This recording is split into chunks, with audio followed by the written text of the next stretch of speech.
بہت شکریہ جناب چیئرمین. بسم اللہ الرحمن الرحیم. الصلاۃ والسلام علیکہ یا خاتم النبیین. میں سمجھتا ہوں کہ فارمر چیئرمین اور ساتھیوں نے جس ٹاپک پہ بات کی ہے وہ بڑی ہی اس وقت کی اہم ضرورت ہے اور انتہائی سینسٹیو ہے. میں تھوڑا سا جناب چیئرمین ہاؤس کو ریمائنڈ کرانا چاہوں گا کہ کچھ نمبر میرے بھائی رضا روانی صاحب نے بھی دیے کہ یہ ایک سچویشن تھی 2013 تک کہ دنیا کہنا شروع ہو گئی کہ پاکستان کبھی اپنے ملک کے اندر جہاں ٹیررسٹ کے بیسز ہیں اور پرٹیکولرلی ان کا ریفرنس ہوتا تھا ٹورڈز ناردرن ایریا، کیا پاکستان کبھی ان کے خلاف ایکشن لے سکے گا؟ نمبر 2، وہ یہ کہتے تھے کہ جنرل مشرف کی حکومت ایک ملٹری حکومت ہونے کے باوجود اس نے نہیں لیا اور پرابلم بڑھا، اور اس کے بعد بھی ہم میننگ فل ایکشن جو کہ دنیا دیکھتی وہ نہیں لے سکے. میں ان میٹنگز پہ موجود تھا.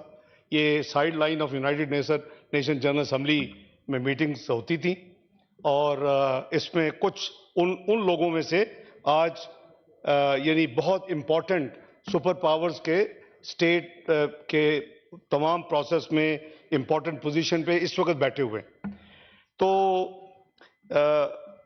ملک نے، عوام نے، قوم نے، میں سمجھتا ہوں کہ ایک اچھا فیصلہ کیا. نیشنل سیکورٹی کمیٹی 2014 کا بجٹ پاس ہو چکا تھا اور اس کے بعد نیشنل سیکورٹی کمیٹی میں یہ پرپوزل آیا کہ جی ضرب عضب کو کنسیڈر کیا جائے اور اس ٹیررزم کے اگینسٹ وہ جو ایک دنیا کہتی تھی کہ پاکستان کبھی نہیں کر سکے گا یا نہیں کرتا پچھلے 1.5 دہائی میں، وہ کرنے کے لیے ایک کنسیڈریشن. ظاہر ہے کہ ایسے کام بڑے ہیوی کاسٹ کرتے ہیں قوموں کو اور ملکوں کو، اور اس کا جو انیشیل ایسٹیمیٹ تھا وہ کو 100 بلین تھا انیشیل ایسٹیمیٹ، لیکن یہ 4 سال پھر فائنانس ہوا اور رفلی 100 بلین اے ایئر. تو سب سے پہلے تو میں جو ہمارے بہادر فوجی شہید ہوئے میں ان کو خراج تحسین پیش کرتا ہوں، لیکن ان کے ساتھ ساتھ میں سمجھتا ہوں کہ ہمیں وقت ضائع کیے بغیر ایک ایز اے قوم فوری طور کے اوپر ایکٹ کرنا پڑے گا. ہم نے سپٹمبر 2013 میں، یعنی 3 مہینے ہوئے تھے میاں نواز شریف صاحب کو ابھی وزارت عظمیٰ کا چارج سنبھالے، تو کراچی کی روشنیاں واپس لانے کے لیے، جہاں 8 بجے کے بعد باہر نکلنا بہت بڑا ایک رسک ہوتا تھا، لوگ لٹ جاتے تھے اور کئی دہشت گردی کے واقعات ہوتے تھے، تو کراچی سے یہ کام شروع ہوا ملک میں امن لانے والا. اور یہ کوئی ان نون نہیں تھا. مسلم لیگ نون نے ڈکلیئر کیا تھا کہ ہمارا 3 ایز کا پروگرام تھا، 2013 کا جو پلان تھا. ہم اکانومی کو فکس کریں گے، ہم الیکٹریسٹی جو 18 گھنٹے کی لوڈ شیڈنگ کو فکس کریں گے، اور ہم ایکسٹریمزم کے خلاف ہم اپنا پوری قوت کے ساتھ ایز اے کنٹری ہم اس کے خلاف جہاد کریں گے اور لڑیں گے.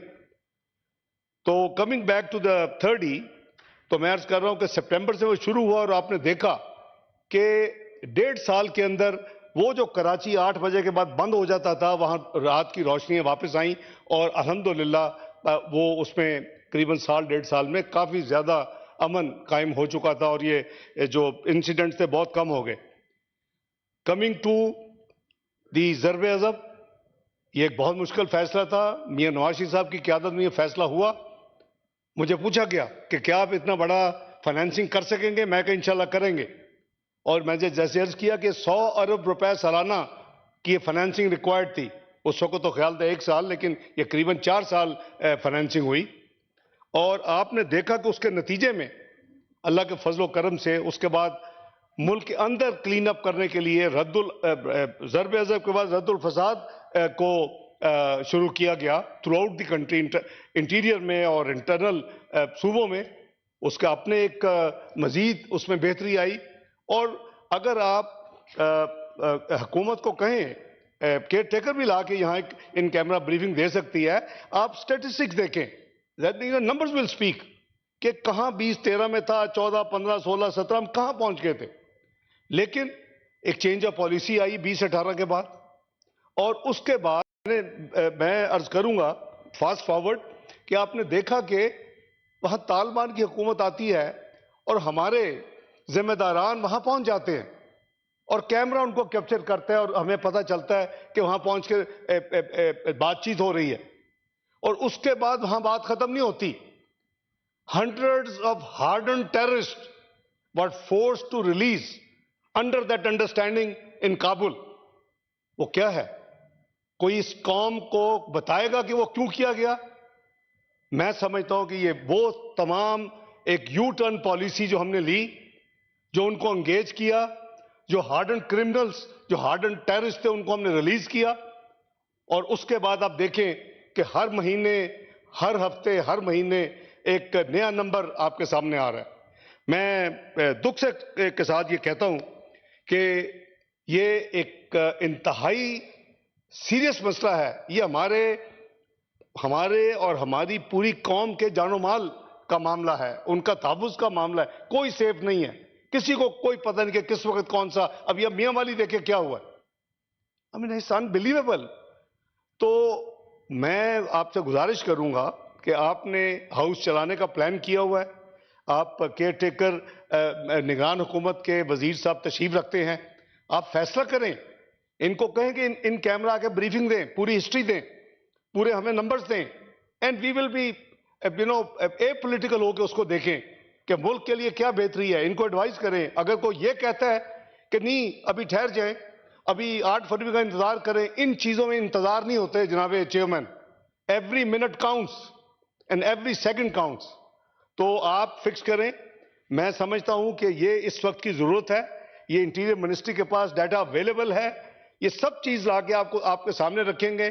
یہ وہ بھی آپ دیکھیں گے کہ جب آپ نے یہ کام کیا کہ ان کو انگیج کر لیا، آپ کابل میں جا کے ان سے مذاکرات آپ نے کر لیے، اور اس کے بعد آپ نے ہارڈنڈ ٹیررسٹ کو پاکستان کی جیلوں سے رہا کروا دیا، تو اس کے بعد ایک یہ جو ہے نا اپرائز ہوتی جا رہی ہے، بند نہیں ہو رہی. تو اس ٹاپک میں یہ گزارش کروں گا. بہرحال میرے بھائی نے چونکہ بہت وہ اچھی باتیں کی ہے 172 کے حوالے سے. انہوں نے کہا کہ نہ پی پی پی نے کوئی اس پہ کیا اور نہ پی ایم ایل این نے. ود آل ڈیو ریسپیکٹ ہم نے اکٹھے کام کیا، یہ ہماری نیگوسیشن کا حصہ تھا. اور یہ we have to be realistic. ہم نے اس ٹاپک کے اوپر یہ کہنا کہ کام نہیں کیا، پی ایم ایل این نے کام کیا. I engaged with the Balochistan government particularly. Dr. Malik was the chief minister. آپ ان کو بلا کے انوائٹ کر کے کمیٹی میں یا جس دن یہ بات کر سکتے ہیں. دیکھیں we have to be realistic. یہ کوئی نیشنلائزیشن نہیں ہے اس آرٹیکل کے بعد کہ اکراس دی بورڈ صبح اٹھ کے او جی ڈی سی کے آپ 50% شیئر ان کو ٹرانسفر کر دیں، آپ پی پی ایل کے ٹرانسفر کر دیں. That is not possible. اس میں بلینز آف روپیز کی انویسٹمنٹ ہو چکی ہے. اس میں صرف فیڈرل گورنمنٹ انوالو نہیں ہے، اس میں سٹیک ہولڈر اور لسٹڈ کمپنیز ہیں. تو یہ میں نے ان کو سمجھایا. میں اپنے بھائی سے بھی بات کر کے ایکسپلین کر دوں گا. And they understood. ہاں فیوچر کے لیے look at the recording, they got the 50%. They are not even paying that money. وہ پیسے جو ہیں وہ کمپنی سے دلوائے گئے ہیں، ان کا حصہ ان کو 50% مل رہا ہے اور ملنا چاہیے. I endorse his demand in principal.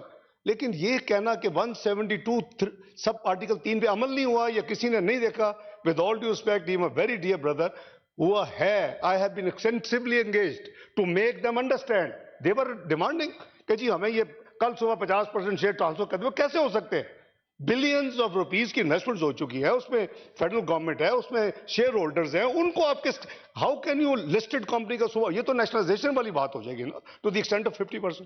تو وہ فیوچر کے لیے یس we made sure any transaction which takes place after June 2013 it has to be under the principle of article 172 sub article 3. اور ہم نے دیکھا کہ ابھی ریکارڈنگ کے بارے میں اسی وجہ سے بلوچستان کو 50% جو ہے اس پہ شیئرز دیے گئے ہیں اور without making any payment because it is there right. میں بالکل ان کو سیکنڈ کر دوں. I was part of his committee as 18 amendment میں یہ چیزیں ہوئی ہیں. تو آئی indoors while endorsing it, I'm making a clarification that we did our best, and it is based on the internationally acceptable principles of accounting as well as the finance. Thank you very much, Chairman. Senator Baramantangi. Thank you chairman صاحب. Chairman صاحب مجھے آپ تھوڑا سا time دیں گے. آج کل جو برننگ ایشو ہے انلیگل لوگوں پہ، جو غیر قانونی لوگ 20 سال 25 سال 40 سال سے مقیم ہے پاکستان میں. چیئرمین صاحب 1979 میں جب افغانستان میں ریولوشن آ گیا تو اسی وقت ظاہری بات ہے کہ جس ملک میں ریولوشن آتے ہیں، لڑائی شروع ہوتی ہے، تو اس ملک کے قریب جو باؤنڈری پہ ملک ہوتے ہیں اس میں آتے ہیں لوگ، اور وہاں کے قانون کے مطابق ان کو ریفیوجیز کا سٹیٹس دیتے ہیں، کیمپس بناتے اس میں رکھتے ہیں. تو جناب چیئرمین صاحب 1979 سے لے کے آج تک اس کیٹیکر حکومت تک مختلف ادوار میں لوگ آئے ہیں، ان کے پاس ریفیوجی سٹیٹس بھی ہیں، اس میں اللیگل بھی ہیں، اور ناٹ اونلی افغانی، میں اللیگل لوگوں کی بات کرتا ہوں، غیر قانونی لوگوں کی بات کرتا ہوں کہ پاکستان میں آباد ہیں، جن کے پاکستان کے بزنس پہ قبضہ ہے غیر قانونی، جو مختلف کرائمز میں انوالو ہے، جو دہشت گردی میں انوالو ہے، اور پاکستان کے ان اداروں پہ قابض ہے غیر قانونی طور پہ جو وہ غیر قانونی طور پہ آلریڈی یہاں پاکستان میں مقیم ہے. جناب چیئرمین صاحب اس وقت جب نگراں سیٹ اپ آ گئے تو نگراں سیٹ اپ نے اور اداروں نے مل کے ایک فیصلہ کیا کہ بے شک پچھلی حکومتوں نے غیر قانونی لوگوں کے لیے پالیسی نہیں بنائی، ان کو نہیں نکالا جا سکا، کوئی مصلحت کے شکار ہوئے یا کسی